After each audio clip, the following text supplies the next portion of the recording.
Em setembro do ano passado, a Índia ingressou no grupo das 5 maiores economias do mundo, ultrapassando o Reino Unido, país que colonizou a Índia oficialmente entre 1858 e 1947. Segundo projeções da PwC, uma das maiores multinacionais de consultoria do mundo, em 2050, a Índia terá superado os Estados Unidos e será a segunda maior economia do planeta, atrás apenas da China, enquanto o Reino Unido deve figurar na 10ª posição. Considerados esses fatos e projeções econômicas, deveria estranhar que a cobertura jornalística internacional no Brasil dê tanta atenção ao Reino Unido enquanto ignora o que se passa na Índia, cuja população, de 1,4 bilhão de pessoas, é 21 vezes superior à do país europeu. Aliás, você se lembra de algum correspondente brasileiro com posto fixo em Nova Delhi? Nosso programa de hoje vai explorar a longa história que explica esse desequilíbrio informativo, que faz com que países do sul global, como o Brasil, enxerguem o mundo a partir da Europa e dos Estados Unidos. Uma longa história que se confunde com a formação e o desenvolvimento do capitalismo. Essa mesma classe social que, por criar uma demanda, deu origem à constituição da imprensa, é a mesma classe social que empreendeu a colonização. Vamos conhecer o seleto grupo de empresas que consolidaram, com o apoio de potências imperiais, o controle sobre o fluxo de comunicação global. A Reuters pegava todo o Império Britânico, mais Estados Unidos e Canadá. Não estamos falando de extensões de terra modestas, não estamos falando de grandes nacos do planeta Terra. Vamos explorar também o movimento de crítica a esse sistema e a tentativa de articular um novo polo comunicacional a partir do terceiro mundo. As agências dos países latino-americanos, africanos, asiáticos também trocavam notícias entre elas. E poderemos assim compreender melhor as desigualdades e tensões do contexto atual de imbricamento entre comunicação digital e capitalismo financiarizado. Os cabos de fibra ótica ligam muito norte com norte, ligam pouco norte com sul e basicamente não ligam sul com sul. Eu sou Jairo Monteiro e a comunicação no Sistema Mundo é o tema desta edição de Mundo Emergente. Eu converso agora com o professor de jornalismo internacional da Universidade Federal Fluminense, Pedro Aguiar. Ele é doutor em comunicação pela UERJ, com a tese intitulada Agências de Notícias do Sul Global, Jornalismo, Estado e Circulação da Informação nas Periferias do Sistema Mundo. Pedro também foi editor no Opera Mundi, na TV Globo e na agência de notícias espanhola AF. Muito obrigado pela presença, Pedro. É um prazer te ter aqui. Antes da gente entrar propriamente na parte histórica, eu acho importante a gente falar um pouquinho sobre o conceito de Sistema Mundo. O que é Sistema Mundo? A análise dos sistemas mundo é uma proposta teórico-metodológica lançada pelo sociólogo e cientista social Immanuel Wallerstein, ou Immanuel Wallerstein. Ele era americano, mas a pronúncia, o nome é meio alemão. Ele lançou essa proposta no início dos anos 70 para ser uma espécie de perspectiva convergente das ciências sociais, que tirasse cada uma das disciplinas das suas caixinhas e integrasse todas para analisar as relações internacionais em vários aspectos, sobre o aspecto da economia, da cultura, da comunicação, sempre tomando a perspectiva da totalidade, que é algo que as ciências sociais marxistas já têm há muitas décadas, mas o Wallerstein ele inovou ao pegar e costurar vários conceitos que já estavam sendo lançados ao longo do século XX, como, por exemplo, a estrutura centro-periferia, que é algo que vem dos economistas cepalinos, como a perspectiva da história de longa duração, que vem da escola dos análises da França, e tentar dar uma ideia de, olha, se vamos fazer qualquer tipo de análise na perspectiva das ciências sociais, vamos ter que pensar sempre num quadro amplo no tempo e no espaço. Então, não só olhar países, comunidades de análise, mas sempre olhar a realidade global de forma sistêmica, de forma que cada elemento dela se integra uns com os outros e funciona sempre um em relação ao outro. E no tempo também, deixar de olhar marcos temporais muito curtos, de poucos anos, e sempre pensar na perspectiva de séculos, às vezes de milênios, dependendo de qual processo histórico que for ser analisado. Então, a análise dos sistemas mundo funciona muito bem se a gente quer olhar processos sociais que não são limitados a uma região ou a uma época muito particular, e sim que perduram ao longo do tempo e se espalham em escala global. É o caso da comunicação internacional. e todas as desigualdades que são inerentes a ela. Tu trata também essa história de longa duração, a modernidade como um processo civilizatório burguês que constrói esse sistema mundo, essa economia mundo. E eu achei bem interessante uma citação que tu coloca ali, que é bem representativa do que a gente vai tratar depois das agências de notícias, é uma citação do Brodel, que fala que o capitalismo é o antimercado. Qual o papel dessas estruturas oligopólicas no centro do sistema? Bom, elas têm o papel exatamente de garantir a continuidade dessa estrutura de poder. Quando eu falo da modernidade, eu digo que ela não é só uma questão civilizatória num sentido positivo e romântico, pelo contrário, é um projeto de dominação, um projeto que tem classe social muito definida, que tem uma origem histórica muito demarcada e espacial também. Nós estamos falando da burguesia mercantil da Europa Ocidental no início da Idade Moderna, né, séculos XVI e XVII. Nós não estamos falando de agentes anônimos de um processo histórico abstrato e ahistórico. Pelo contrário, né?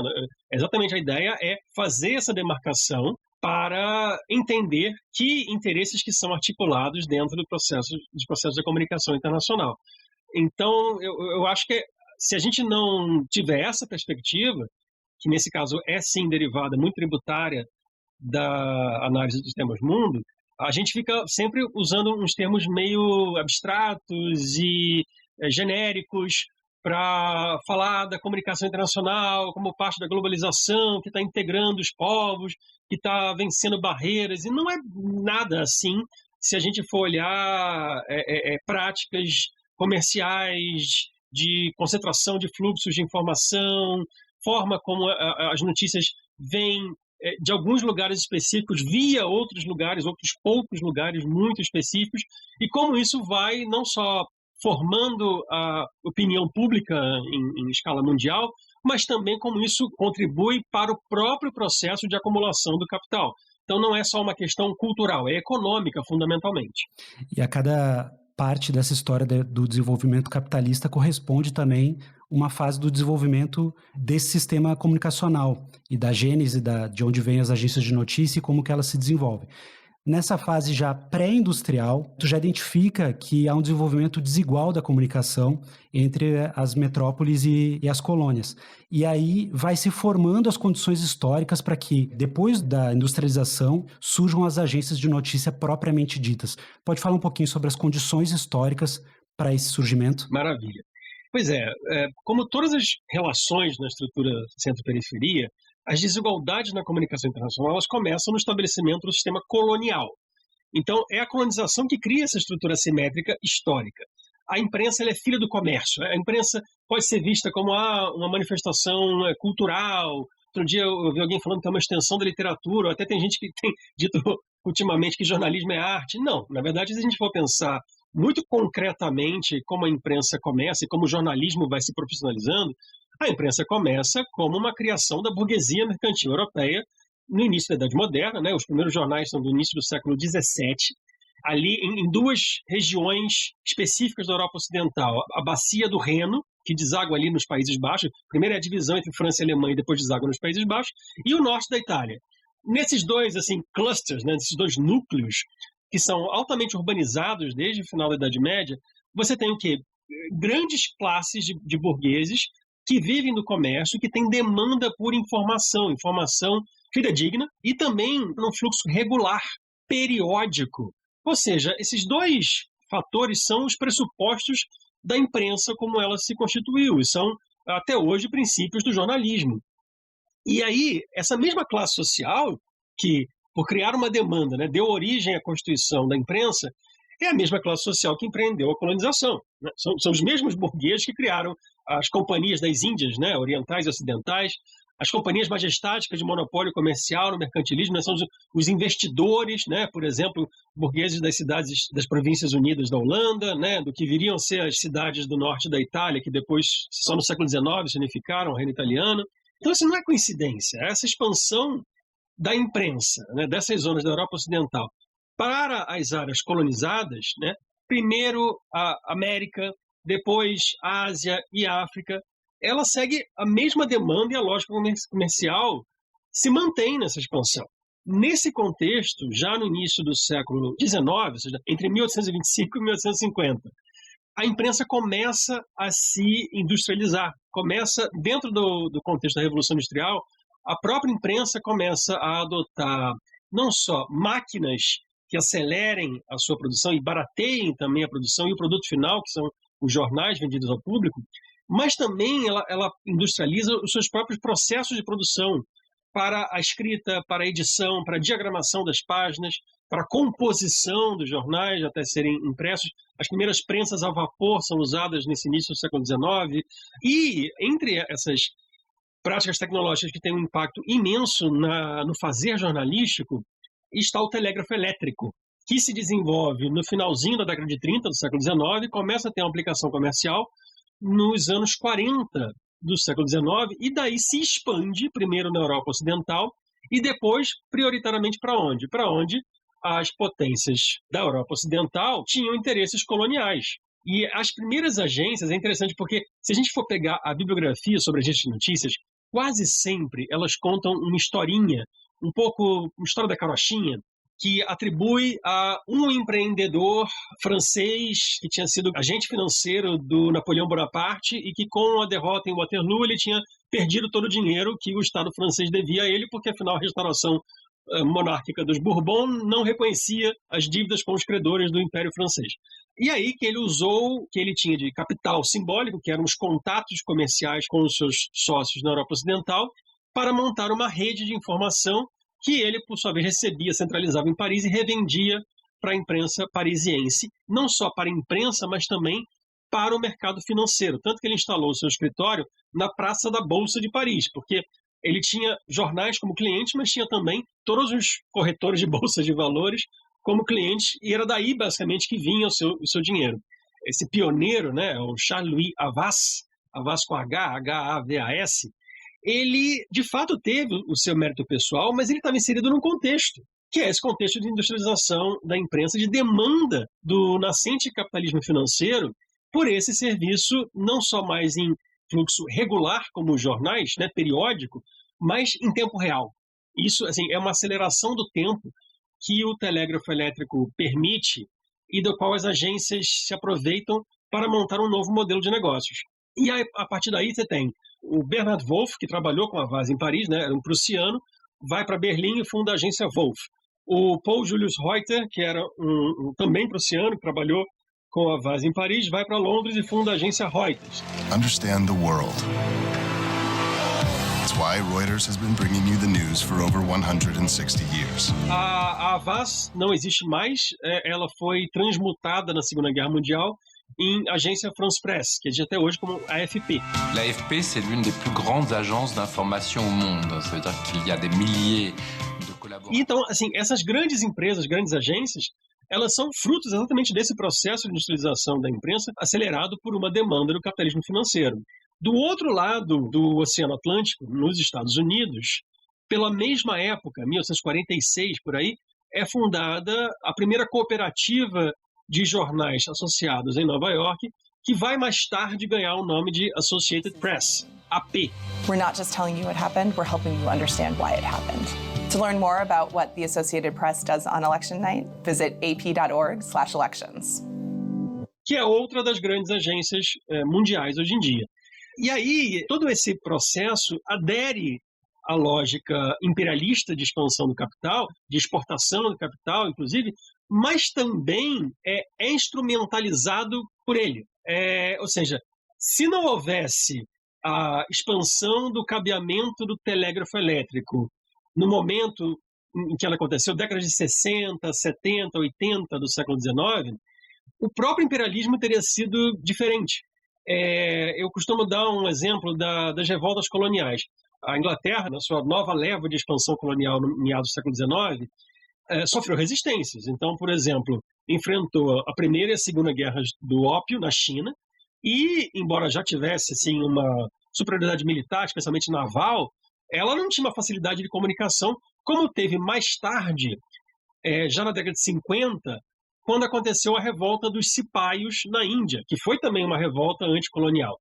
E qual era a grande diferença? É que quando aconteceu a revolta dos cipaios, eu não me lembro agora o ano exato, mas foi lá para 1856, 57, 58, por aí. Quando ela aconteceu, já havia cabeamento telegráfico que ligava Londres a Calcutá. Ou seja, não mais se precisava esperar meses por um navio cruzar o Oceano Índico e Atlântico para levar notícias. Com o telégrafo elétrico, essas notícias eram imediatas. E justamente na Índia, nos anos 50, a agência Reuters abriu alguns de seus primeiros escritórios no exterior. Ou seja, a infraestrutura tecnológica foi se expandindo e a superestrutura que permitiu essa cultura jornalística do jornalismo internacional, ela foi junto com a tecnologia. Eu achei impressionante, Pedro, uma parte dessa história que eu não conhecia, eu nunca tinha ouvido falar, que são esses acordos de 1870 e 1875, que separam o mundo, dividem o mundo entre as agências de notícia. Como é que é essa história, hein? Perfeito. Com a Havas em Paris e a Reuters em Londres, as duas principais potências já industrializadas na Europa no século XIX, interessava à Bolsa em Paris conhecer os resultados da Bolsa de Londres e vice-versa. Por isso, essas duas agências, elas perceberam que elas podiam trocar, fazer um intercâmbio de notícias em tempo real. O que é mais interessante é que isso precedeu a instalação do primeiro cabo telegráfico por baixo d'água, que foi no Canal da Mancha, né? E antes disso, elas já usavam pombos-correio para fazer trânsito, né, da informação entre Londres e Paris. Com a instalação do cabo por baixo do Canal da Mancha, né, submarino, se não me engano, em 1958, elas fizeram um primeiro acordo de colaboração só entre elas duas, em 1959, em que elas se comprometiam. A Havas mandava os resultados da Bolsa de Paris para Londres e a Reuters fazia a mesma coisa com os resultados da Bolsa de Londres para Paris. Com a expansão do telégrafo para os outros continentes, então eu mencionei aí primeiro para a Ásia, depois, já em 1866, para a América, né, primeiro a América do Norte, e depois em 1874 para a América do Sul. Aliás, vale lembrar, o primeiro cabo telegráfico submarino para a América do Sul terminava em Recife, né, ligava a Lisboa via Cabo Verde até Recife. E, se eu não estou enganado, especificamente o ponto de imersão era na praia de Carcavelos, que hoje em dia é a periferia de Lisboa, e o ponto de emersão, ou seja, onde ele saía da água, né, e terminava em terra firme, era a Praça da Armada ali em Recife. Acho até que era especificamente a Torre Malakoff.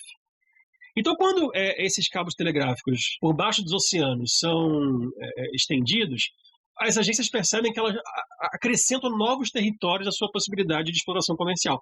Então, elas fizeram uma série de tratados entre elas, estamos falando de empresas privadas, não estamos falando de governos, né, em que elas dividiram o mundo em zonas exclusivas de atuação. Ou seja, a Reuters pegou uma parte do mundo, aqui só a Reuters pode operar, tanto para apurar notícias quanto para distribuir notícias para a imprensa nesses territórios.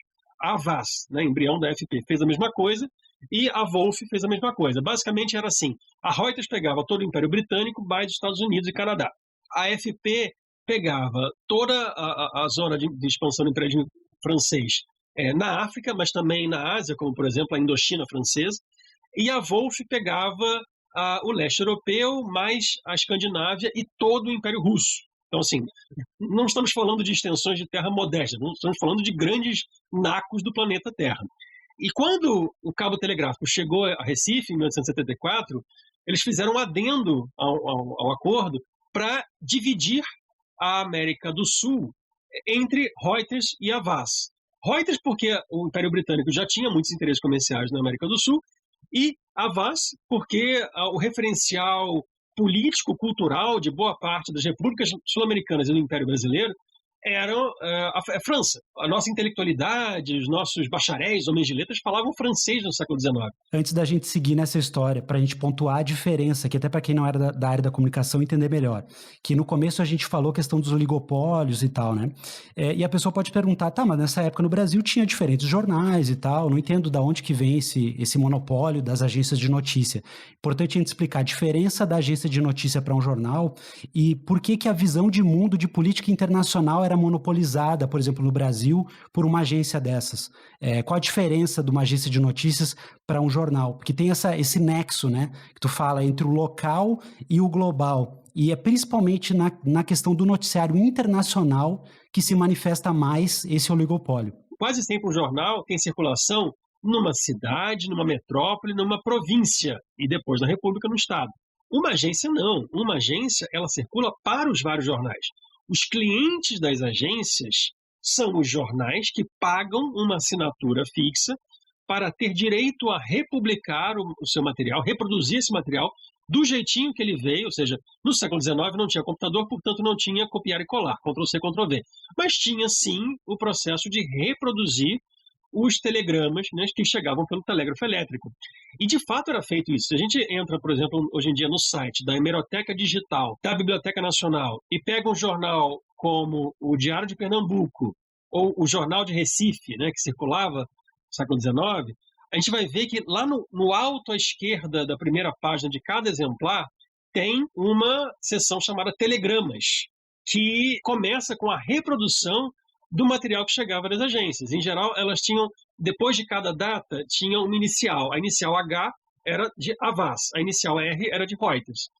As agências, como elas têm jornais como seus clientes e também outras empresas fora do setor de mídia, especialmente do mercado financeiro, elas têm que ter uma distribuição que tem que valer para um jornal em Pernambuco, né, no Rio de Janeiro, em Buenos Aires, na cidade do México, na cidade do Cabo, na África do Sul, e em Tóquio. A mesma notícia tem que ser escrita de maneiras que sirvam a todos esses clientes ao mesmo tempo. Por isso elas trabalham com uma ideia de uma produção massificada, padronizada. Eu digo assim como elas tiveram práticas imperialistas antes mesmo do marco inicial do imperialismo, que é a Conferência de Berlim, de 1884, elas também tiveram uma lógica de produção fordista antes mesmo do Henry Ford, porque elas já trabalhavam nessa lógica de produção extremamente linear, padronizada, usando a linha de montagem, a superespecialização do trabalho nas suas rotinas produtivas, ainda no século XIX. O Henry Ford só vai começar a produzir nas primeiras décadas do século XX.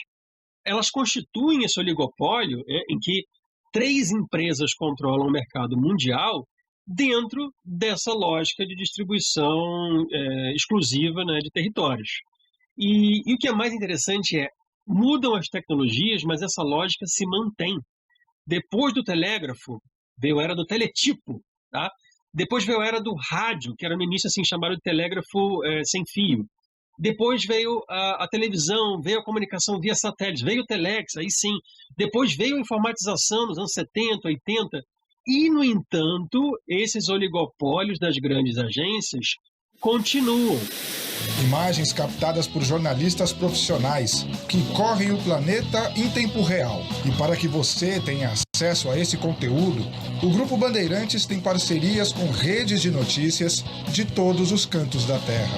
Um desses aliados é a Reuters, a maior agência de notícias do mundo, que abrange mais de 90 conglomerados de comunicação em quase 170 países. O acordo de Band e Reuters, que já dura muito tempo, ficou ainda mais estreito.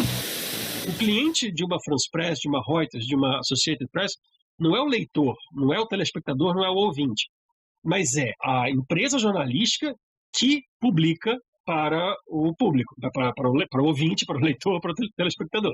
E o mercado financeiro e instituições públicas, né, tomadores de decisão, tem um imbricamento aí entre interesses privados e públicos, né, e estratégicos dos países também. Vamos avançar um pouquinho na nossa história, chegar no século XX, na Segunda Guerra. Essas agências tiveram um papel também no conflito, e eu queria pular um pouquinho para a emergência desse conceito de livre fluxo de informação, que foi muito trabalhado pelos Estados Unidos. O que é esse conceito? E conta um pouquinho da história dele para a gente. A ideia de livre fluxo de informação, ela nasce no final do século XIX com as empresas de ferrovias nos Estados Unidos, especialmente para defenderem em questões litigiosas o direito de uso da infraestrutura instalada, nesse caso, de trilhos. Tá? Só que as empresas de ferrovia, elas estão intimamente associadas às empresas de telégrafo. Até porque, nos Estados Unidos, como no Brasil e em outros países, as concessões públicas para a construção de ferrovias são, em geral, atreladas à construção também de linhas telegráficas. Por isso que quando a gente vê imagens, fotos, desenhos, gravuras do século XIX, por exemplo, de trilhos no Velho Oeste, a gente vê quase sempre postes de telégrafo ladeando, acompanhando os trilhos o tempo todo. Porque a expansão dessas duas estruturas, né, de transporte e de comunicação, ela foi atrelada. E aí, assim, em questões de jurisprudência nos Estados Unidos, passou-se a usar a ideia de que, assim como no comércio, dentro da ideologia liberal, né, as restrições, regulações, elas são vistas como ilegítimas e cerceadoras da liberdade comercial, da liberdade econômica.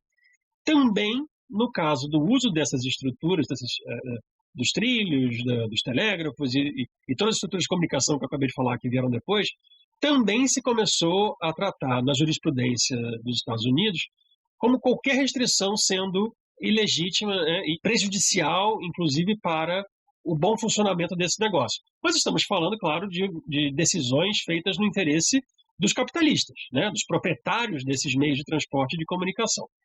Pois bem, isso só começa a chegar na imprensa lá pela década de 30 do século XX, justamente quando aqueles acordos de cartel, né, dos oligopólios das agências europeias, começa a declinar. Estamos falando daí da época da Grande Depressão, da ascensão do fascismo na Europa, do socialismo ainda de um país só, na União Soviética, como um primeiro desafio ao capitalismo no Ocidente. E aí as agências dos Estados Unidos se aproveitam do enfraquecimento das agências europeias para se expandir. Então a Associated Press e a United Press, as duas norte-americanas, fazem acordos com a imprensa do Japão, da própria União Soviética, que eram, inclusive, áreas de exclusividade das agências europeias pelos acordos anteriores. Assim como entram no mercado latino-americano. Então, abrem sucursais em Buenos Aires, abrem no Rio de Janeiro, abrem também em Recife, em Belém, em Salvador, em boa parte do litoral brasileiro. Repare que eu falei aí quase todos os mercados periféricos ou semiperiféricos. Então, esse tipo de defesa que vem no discurso corporativo delas emprega esse princípio do livre fluxo que a jurisprudência norte-americana já tinha consagrado. Claro que isso é muito, muito, muito enraizado na ideologia liberal clássica, né, radical, que foi o mesmo princípio que embasou, por exemplo, a primeira emenda à Constituição dos Estados Unidos, que diz que faz uma legislação negativa, né, diz assim, o Congresso não fará leis que restringam a liberdade de imprensa. Ou seja, proíbe o Estado de legislar. E aí acontece, depois da Segunda Guerra Mundial, no final da Segunda Guerra Mundial, tem a Constituição da ONU e dos seus órgãos especializados. No caso, a comunicação ficou dividida entre dois órgãos diferentes, a UIT e a Unesco. A UIT é a União Internacional das Telecomunicações, para juntar as infraestruturas de comunicação.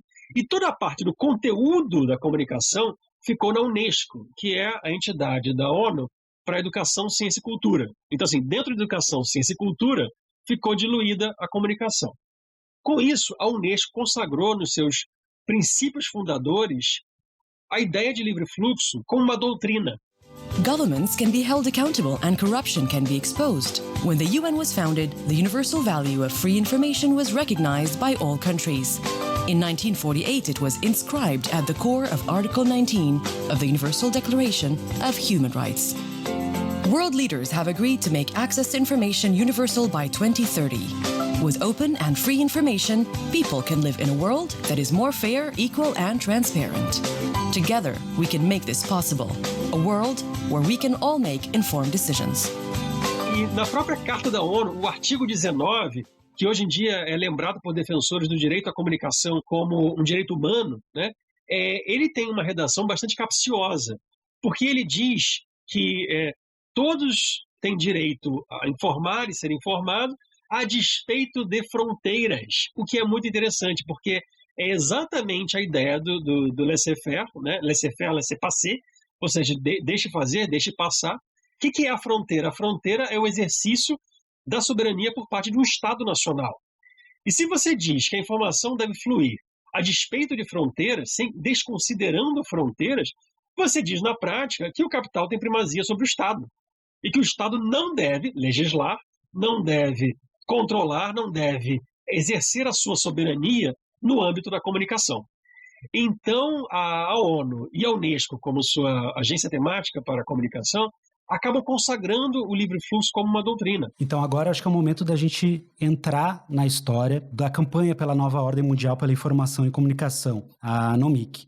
Porque nesse mesmo período, né, ao longo do século XX, tem as ondas de descolonização e os países do sul global começam a criar também as suas agências de notícias. Fala um pouquinho pra gente dessas agências que foram sendo criadas, as características delas e desse projeto da NOMIC. Então, primeiro, logo depois da Segunda Guerra, a gente tem as independências da Indonésia, das Filipinas, da Índia, que faz a partição entre Índia e Paquistão, e depois o Paquistão se divide em Paquistão e Bangladesh, Sri Lanka, estamos falando basicamente do sul da Ásia. Nos anos 50 tem ondas de independência também no Caribe, por exemplo, Jamaica, e um pouco também na Oceania, os países insulares da Oceania.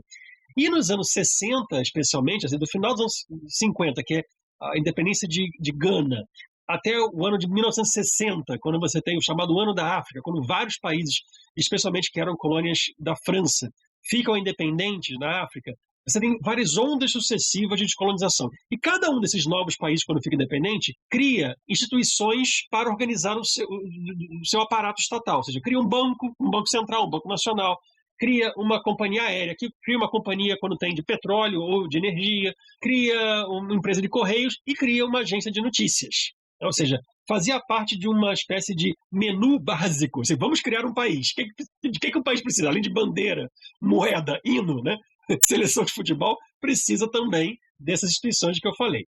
A ideia de criar agências de notícias para esses países estava exatamente atrelada a essa ideia do exercício da soberania.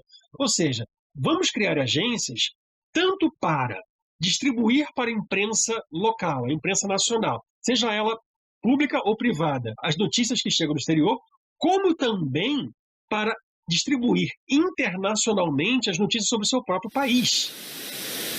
La agencia informativa latinoamericana Prensa Latina es el primer medio de comunicación internacional de la región. Contrarrestamos la manipulación mediática y deconstruimos la realidad parcializada de los grandes monopolios de noticias desde la perspectiva latinoamericana. Somos Prensa Latina, una agencia de noticias devenida el principal medio multimediático en Cuba, ofrece en su quehacer diario disímiles servicios.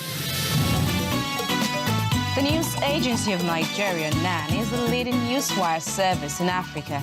We now provide not only text, but audio and video about events in Nigeria and Africa. We're not just the news leaders, we are leaders in multimedia journalism in Africa. A África é um estudo de caso muito interessante para ver isso, porque essas agências queriam que as notícias sobre seus próprios países circulassem na imprensa mundial, especialmente ocidental, em larga escala, tentando concorrer em pé de igualdade com Reuters, Associated Press, a AFP e, na época, a United Press. A United Press era uma agência dos Estados Unidos que foi muito grande durante a Guerra Fria, mas faliu nos anos 80. Ela é um fragmento do que era nos anos 50 e 60. Bom, qual era o grande problema? Estamos falando aí de um contexto pré-internet, pré-digital, em que as tecnologias de comunicação analógicas, elas dependiam daquelas estruturas instaladas de que eu tinha falado, que eram o quê? Por exemplo, conexões de satélite. Quem que controla as conexões de satélite? Eram os grandes consórcios internacionais. Intelsat, no bloco capitalista, Intersputnik, no bloco socialista. Os países, especialmente africanos, mas também alguns latino-americanos, asiáticos, que não estavam sob a órbita nem dos Estados Unidos nem da União Soviética, não participavam de nenhum desses consórcios. Portanto, para ter acesso à comunicação de satélites, que era a principal tecnologia de distribuição de informação em tempo real, internacional, né, em escala global, tinham que pagar, e pagar caro, pagar valores que eram pensados para grandes empresas dos países ricos. E essas empresas dos países pobres, mesmo que fossem subsidiadas pelo Estado, não tinham orçamento para isso. Então, uma primeira fonte de conflito começa exatamente quando as agências de notícias da África começam a pleitear tarifas mais baixas, né, descontos para pagar essas tarifas de uso de conexões de satélite. Além disso, também para usar operadores de telecomunicações no Telex, que é para garotada, né? Digamos assim, era uma espécie de impressora ligada sem computador. Né? Você podia digitar um texto numa ponta e o texto saía impresso lá do outro lado do mundo, né? Quem é que operava isso? Eram empresas privadas de telecomunicações sediadas no mundo ocidental. E é o que todas as agências usavam. Só que para uma agência de país pobre era muito mais caro. Então, elas começam a conversar e se articular para exigir uma mudança nos sistemas internacionais de troca de informações. E aí existe, no cenário da Guerra Fria, né, um ator importante que foi o movimento dos países não alinhados, porque eram os países que não eram alinhados nem aos Estados Unidos nem à União Soviética, a maior parte deles na África, alguns na América Latina e também na Ásia, que montaram um bloco em que pudessem, por exemplo, votar juntos nas decisões da ONU, porque só juntando o número, né, fazendo o número, é que eles conseguiam, por exemplo, ganhar pressão dentro desses fóruns multilaterais. E esse movimento dos não alinhados, ele defendeu, desde os anos 60, né, a partir das várias teorias econômicas sobre o desenvolvimento, ele defendeu que houvesse uma nova ordem econômica mundial, ou uma nova ordem econômica internacional, conhecida pela sigla NOEI. E que era o quê? Basicamente reformar as relações de comércio. Porque aquele princípio do laissez-faire estava prejudicando exatamente as relações comerciais das pontas mais fracas. Ou seja, se vale o livre comércio, quem tem mais possibilidade de produção mais barata, né, ganha concorrência. Portanto, todas as teorias de livre comércio prejudicavam os países mais pobres.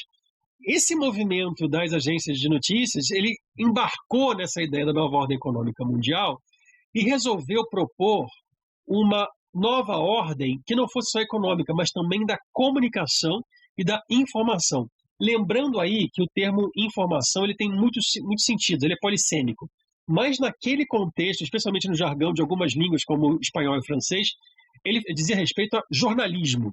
Tá? Informação nesse sentido era noticiário, de notícias sendo publicadas pela imprensa e transmitidas pelas agências. Em 73, na cidade de Argel, capital da Argélia, teve uma reunião de cúpula do movimento não alinhado. Vários jornalistas, intelectuais, gestores públicos levaram uma demanda para essa reunião para que o apelo por uma nova ordem da comunicação fosse igualado, ou seja, mesma prioridade, a mesma importância que uma reforma na ordem econômica, na ordem comercial. E o que é interessante é que o apelo por uma nova ordem comercial foi bastante abandonado a partir daquele mesmo ano, quando teve o primeiro choque do petróleo. Então, o primeiro choque do petróleo já mostrou a força da constituição de cartéis e oligopólios por parte do terceiro mundo. Enquanto a demanda por uma nova ordem da comunicação, ela ganhou força. Então, a partir de 73, começaram a acontecer outras reuniões, desde os chefes de Estado, lá no alto, e de governo, até ministros, diplomatas, intelectuais, né, pesquisadores de comunicação e de jornalismo, para defender a necessidade de uma reforma na ordem mundial da informação e da comunicação. Daí a ideia da NOMIC, seria essa nova ordem. Tu registra que houve, inclusive, encaminhamentos muito práticos e que houve entre 75 e 80 a ANANAP, que foi um pool de agências não alinhadas. Como que foi esse esforço entre elas e durante esses 5 anos? O NANAP, que era o pool das agências não alinhadas, ele foi o tema da minha dissertação de mestrado.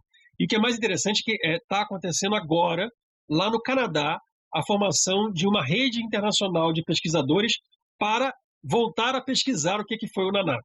O NANAP ele foi um consórcio dessas agências, como eu falei, elas se comunicavam, se articulavam, faziam parcerias, né, para fazer um sistema permanente de intercâmbio de notícias. Assim como a Reuters, a Havas, a Wolf trocavam notícias entre elas desde o século XIX, as agências dos países latino-americanos, africanos, asiáticos também trocavam notícias entre elas. E a ideia de montar essa cooperativa, esse pool, e aí o que eles faziam? Não só faziam o intercâmbio de notícias, mas também se articulavam para trocar equipamentos, de novo, reforço. Antes da internet, esses equipamentos de comunicação eram caríssimos, todos eles analógicos, né? Incluíam aí máquinas de telex, máquinas de escrever, máquina fotográfica, gravadores. Montar uma empresa de comunicação antes do ambiente digital exigia muito investimento. E as agências, por exemplo, dos países recém-independentes, do sul da Ásia, da África, do Caribe, né, não tinham orçamento para isso. Então, o pool ajudava a pegar equipamentos de agências mais ricas, ou doar, ou emprestar por meio de leasing para essas agências mais pobres, e também faziam lobby, faziam pressão política dentro das entidades multilaterais. Por exemplo, a UIT, União Internacional das Telecomunicações, que é onde as tarifas de telecomunicações são discutidas. Então, o NANAP era ao mesmo tempo jornalístico e político, né? Era uma ideia de criar um bloco, um ator geopolítico dentro daquele contexto. Essa cooperação funcionou muito bem até o ano de 1980. O que a gente tem nesse ano? A gente tem 3 fatores, pelo menos. Um foi a morte do Marechal Tito da Iugoslávia. A Iugoslávia era uma das lideranças do movimento não alinhado. Era uma prioridade da política externa iugoslava defender o não alinhamento e a parceria comercial, política, econômica com os países participantes do movimento no Terceiro Mundo. A morte do Tito reorientou essa prioridade, né? Isso saiu da prioridade da nova liderança iugoslava, que passou a ser colegiada, passou a ser, né, um sistema de revezamento e tal. O segundo fator foi o início da guerra Irã-Iraque, porque tanto o Irã quanto o Iraque, e aliás o Irã desde a época do Shah, desde antes da Revolução Islâmica de 79, era um participante ativo dos não alinhados. Por incrível que pareça, né? Embora o Shah fosse aliado aos Estados Unidos, ele era participante do movimento.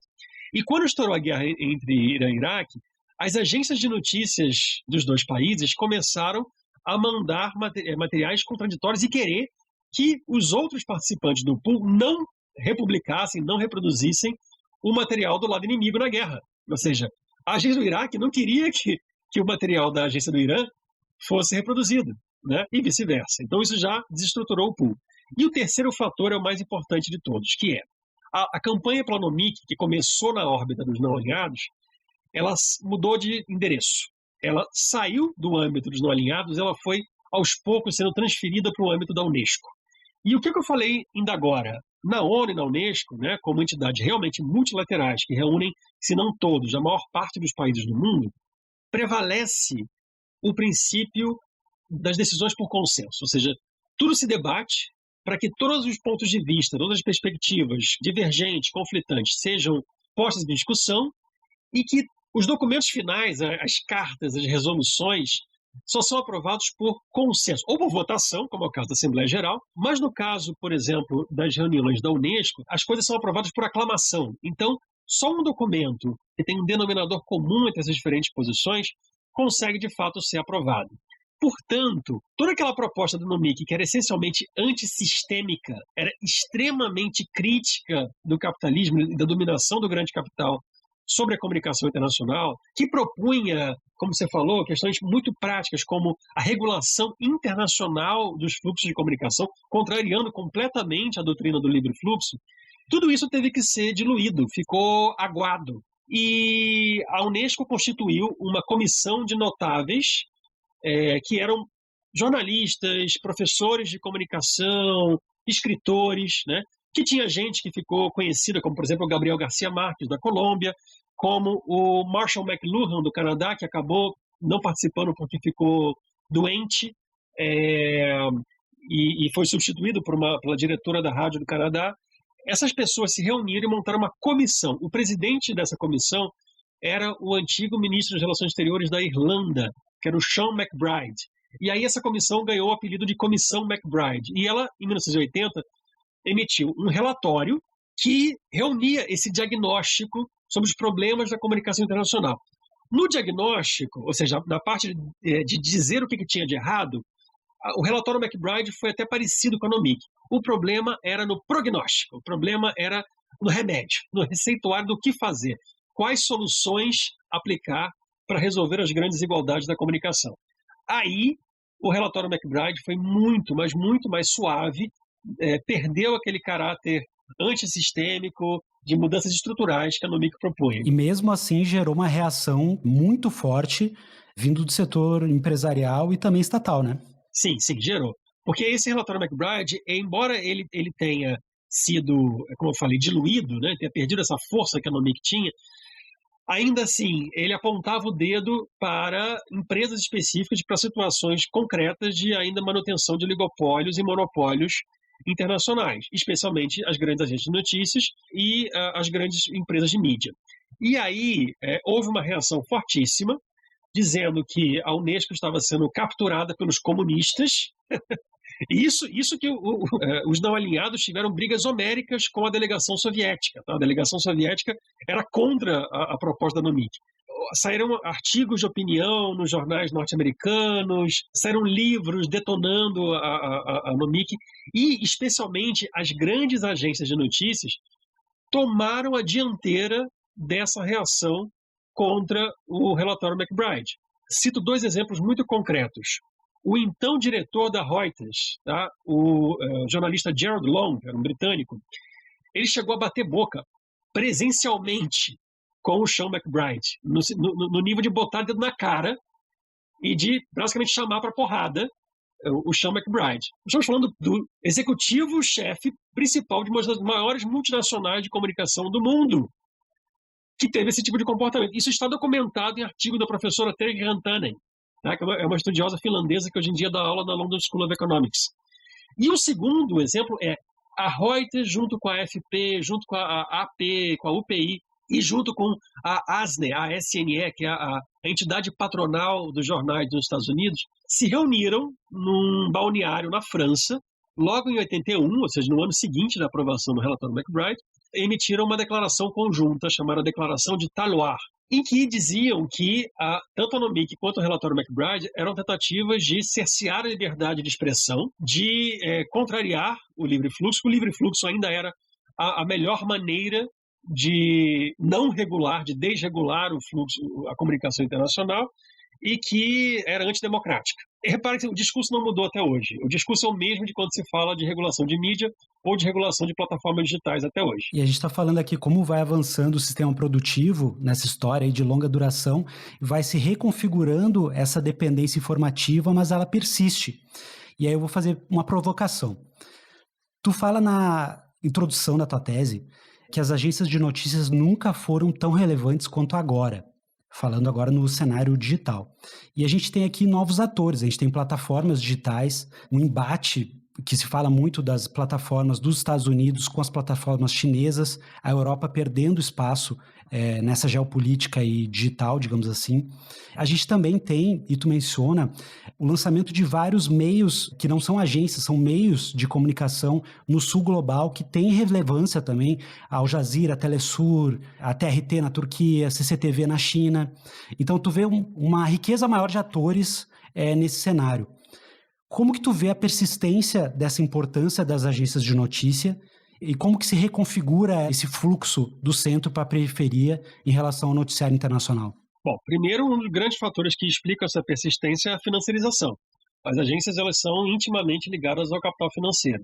E o aumento da financiarização, ou seja, o capital financeiro entrar nos outros setores, produtivos ou não produtivos, e especialmente no setor de mídia, que é o que explica, por exemplo, lá nos Estados Unidos, a ideia dos desertos de notícias, ou seja, grandes investidoras financeiras de Nova York, de Wall Street, comprando as redes de jornais impressos e fechando jornais nos mercados onde não são lucrativos o suficiente do ponto de vista da demanda do setor financeiro por retorno imediato, são alguns desses sintomas. When we talk about the press, we often talk about mainstream media. Penny Muse Abernathy leads Northwestern University's local news initiative. She found nearly every state in America has at least one news desert, a county without a newspaper or regular access to local news. Without them, what fills that vacuum? Misinformation, disinformation, and a politicization and polarization in this country. Na maior parte dos municípios brasileiros, 62% do total, não existe veículo de imprensa para informar a população sobre o que ocorre na cidade. De acordo com o levantamento Atlas da Notícia, aproximadamente 37 milhões de pessoas vivem nessa situação. As grandes agências hoje, como a Reuters ou a Bloomberg, né, que a Bloomberg só entra nesse cenário depois do relatório MacBride, né? A Bloomberg é de 82, mas elas têm a mesma lógica do Havas no século XIX, ou seja, vamos servir primeiro os investidores do mercado financeiro, porque é daí que vem o dinheiro.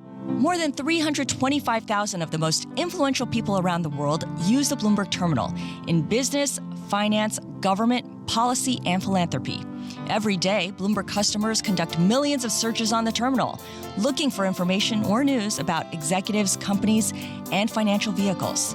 Uma outra agência que é super conhecida de quem trabalha com jornalismo de economia é a Dow Jones, né? O pessoal pensa muito no índice Dow Jones, mas antes de ser um índice da Bolsa de Nova York, a Dow Jones é uma agência de notícias, né? Especializada em jornalismo de economia, no mercado financeiro. Assim como a Nikkei, lá do Japão, tá? É o mesmo modelo de negócio. Nikkei Asia brings you news and insights on the region's most influential companies and comprehensive coverage of politics, economy, markets, and trends. For over 144 years, Nikkei, the publishing company of Nikkei Asia, has been providing unparalleled coverage of Japan's economy, industries, and markets. With 37 global bureaus and over 1,500 journalists, Nikkei is ideally positioned to provide Asian news and analysis to a global audience. Então, assim, a financiarização é uma parte grande da explicação para a manutenção dessa estrutura oligopólica. A segunda coisa, que você mencionou aí, a geopolítica das plataformas digitais, ela se insere dentro de um quadro maior, que é a desregulação que já tinha precedido a expansão da internet e da digitalização da economia como um todo, né? De vários processos na economia do trabalho, né? Como a gente vê hoje em dia com o capitalismo de plataforma. Ou seja, você primeiro teve que desregular para que a tecnologia se expandisse e aprimorasse o processo de acumulação de capital. Quando eu digo assim que foi uma pré-condição, não é força de expressão. Assim, a internet ela só explodiu mundialmente em maio de 1995, depois que o governo Bill Clinton, nos Estados Unidos, retirou o monopólio que a entidade lá que coordenava a internet para fins acadêmicos, né, e militares, né, de movimentos sociais dos Estados Unidos, tinha de controlar o acesso. Ou seja, permitiu que as empresas de telecomunicações passassem a oferecer serviços de provedores de acesso à internet. Tá? Então, e aí isso se expandiu não só nos Estados Unidos, mas mundialmente de 95 em diante. Então, assim, o Estado agiu desregulando para que o capitalismo tivesse essa expansão da sua nova lógica que usa a tecnologia digital. As plataformas são só um setor da internet. Tem muito mais coisas. A gente aqui não está falando, por exemplo, de novo da história da infraestrutura, ou seja, os cabos telegráficos não são mais usados, mas os cabos de fibra ótica eles seguem as mesmíssimas linhas de expansão dos cabos telegráficos. Com toda a herança colonial, então, né? Nesses roteiros, né? Claro, claro. Mas é sério, assim, vocês podem fazer uma pesquisa de pegar o mapa dos cabos telegráficos do século XIX e comparar com o mapa dos cabos de fibra ótica hoje em dia. São outros cabos, mas eles foram instalados por navios no fundo do leito dos oceanos, seguindo exatamente as mesmas linhas gerais, que, em geral, ligam muito norte com norte, né? Ligam pouco norte com sul e, basicamente, não ligam sul com sul. Tá? Assim, tem iniciativas recentíssimas, como o cabo submarino que a Google estendeu entre o Brasil e Angola. Mas essas ligações sul-sul, elas são a exceção que confirma a regra. E aí, o que há hoje em dia dentro dessa disputa das plataformas digitais é que elas têm um poder desmedido, como a gente tem visto, né, de poder inclusive de influenciar as decisões eleitorais, que são os momentos-chave dos sistemas democráticos representativos, e a percepção de mundo, de política, de grandes massas. Eu me lembro que um tempo atrás falavam assim, é ridículo hoje em dia falar em comunicação de massa em tempos de internet, em tempos digital. Eu acho que não. Eu acho que elas continuam fazendo comunicação de massa, só que uma comunicação muito mais eficaz, direcionada, microdirecionada, que, no entanto, leva a comportamentos de massa, como a gente viu, por exemplo, no dia 8 de janeiro em Brasília. Dentro disso, eu acho interessante mencionar que aqui na UF está sendo criado um Instituto Nacional para pesquisar exatamente esse tipo de geopolítica da internet e da comunicação, tá? Só que eles não usam esse termo, eles chamam de Instituto Nacional de Disputas e Soberanias Informacionais. Eu não faço parte dele, tá? Ele está sendo coordenado pelo professor Afonso Albuquerque e tem pesquisadores de várias universidades do Brasil e até do exterior, mas é para fazer estudos exatamente sobre esse tema da geopolítica das plataformas digitais.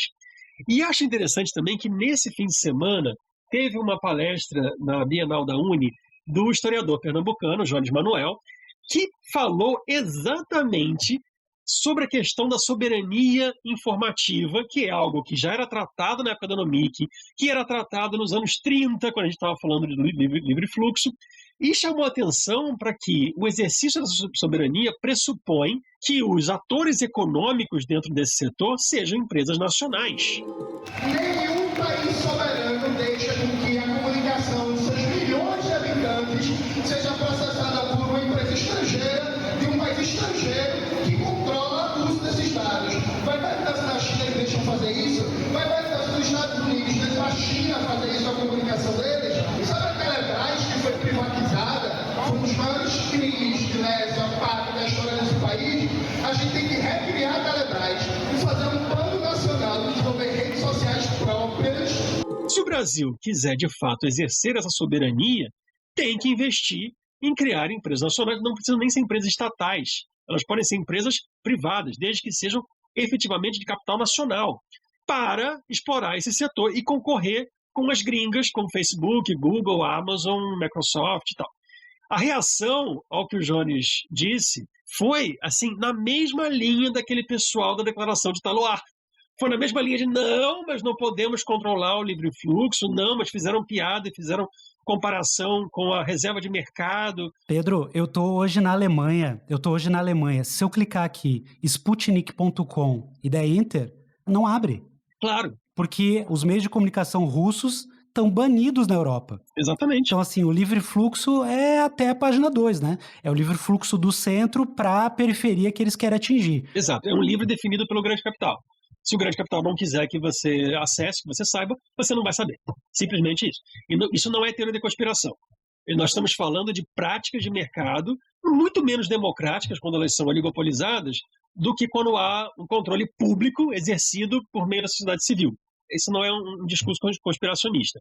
E tanto é verdade que o Jones deu de exemplo já é feito em alguns dos grandes países emergentes. Então, por exemplo, a Rússia, até uns anos atrás, em vez de Facebook, em vez de todo mundo usar Facebook, elas tinham uma rede social própria chamada Kontakte. When you get in touch with Russia, or if you live in Russia, and it's called Kontakte, and the symbol is VK, as you can see over here. It's very, very similar to Facebook, and it has mainly the same features. A China usa Weibo, Baidu, WeChat, QQ, né? A China criou o TikTok. 很多人都以为 TikTok 就是抖音的英文名称。 A Índia, né? A gente viu alguém da debandada que começou no Twitter em 2022. A Índia, por exemplo, tem o Ku, né? K-O-O, que é também sua plataforma de microblog.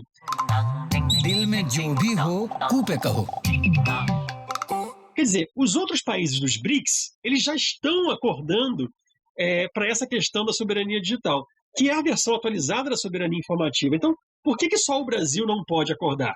Então, assim, são questões muito concretas que, para tentar dar um fecho, elas retomam a história da longa duração e da análise dos temas mundo. Se a gente ficar só olhando os casos nacionais, a gente perde essa perspectiva global e perde a perspectiva histórica. Não adianta olhar para essas questões, e é muito fraco, é muito pobre uma análise que olhe só para o Brasil, a questão das plataformas digitais no Brasil de 2023. Não, tem que olhar para o mundo, essas relações do sistema mundo desigual nos últimos 500 anos, para, de fato, conseguir perceber tudo que já foi tentado, que deu certo ou que não deu certo, e para que a gente possa, daqui para frente, avançar. Muito bom. Para a gente fechar, eu quero que tu dê teus contatos, onde que o pessoal pode acompanhar o teu trabalho. A gente vai colocar aqui os links para alguns dos seus trabalhos também, junto do programa. E eu sempre, todas as entrevistas aqui, eu estou perguntando, a última pergunta é como se informar sobre política internacional? Aí na área de cada pesquisador. E para ti essa pergunta é mais relevante ainda. De forma não nacional, mas assim, agências ou meios de comunicação que tu gosta de acompanhar, que tem uma abrangência maior, regional ou global, do sul global. Quais que tu indicaria para o pessoal poder seguir? Que tenha conteúdo aberto, gratuito, né? Poxa, maravilha. Bom, tem uma profusão grande, né?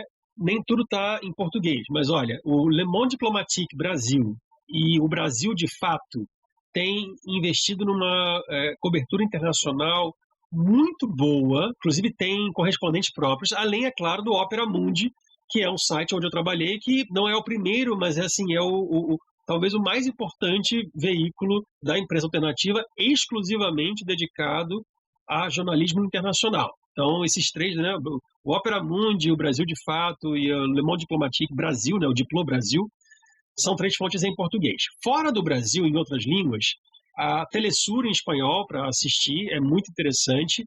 Tem programação, tem um programa em português que é semanal, que é apresentado pelo jornalista Beto Almeida. As pressões para a venda de campos de petróleo avançam e no último dia 27 de janeiro, a Petrobras vendeu o campo de Albacora. Em espanhol, existe o jornal Página 12, né, que é a página 12 da Argentina, de Buenos Aires, que faz uma cobertura internacional muito interessante. No debería sorprender los default de deuda.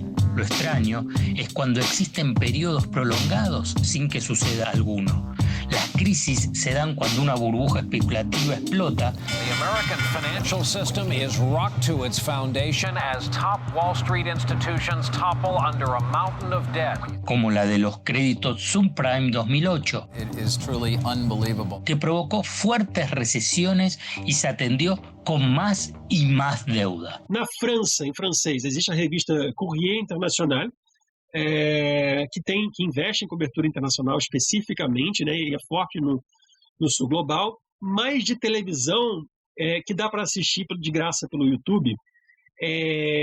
O meu canal preferido ainda é Al Jazeera. Eu realmente gosto de assistir Al Jazeera porque eles dão uma perspectiva do sul global que nenhum outro canal dá, pelo menos não de alcance mundial.